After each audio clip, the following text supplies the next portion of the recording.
अस्सलाम वालेकुम viewers. Drama serial मेरी गुड़िया की अगली किस्त में हमारे सियासतदानों ने रवायती तरीके से इंसाफ को खरीदने की कोशिश की। इन लोगों को ऐसा क्यों लगता है कि पैसों की मदद से किसी की आवाज़ को भी दबाया जा सकता है। अगर हमारे माशरे से ऐसे सियासतदान ख़त्म हो जाएं तो यकीन करें कितने लोगों को उनका हक मिल जाए। मुझे अफसोस से ये भी कहना पड़ रहा है कि हम लोगों में ऐसे लोग भी मौजूद हैं जो अपने हक को चंद पैसों के एवज़ बेच देते हैं।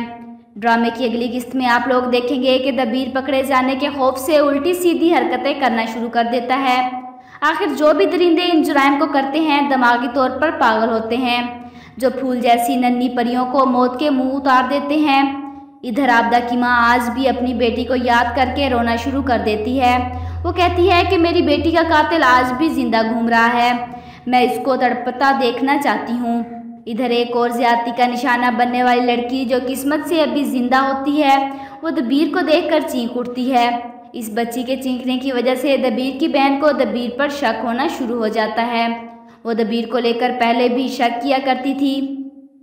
आबदा के मोहल्ले के कुछ गैरतमंद लोग जो हकीकत में बेगैरत लोग हैं, वो आबदा के घर के बाहर आकर एहतजाज करना शुरू कर देते हैं।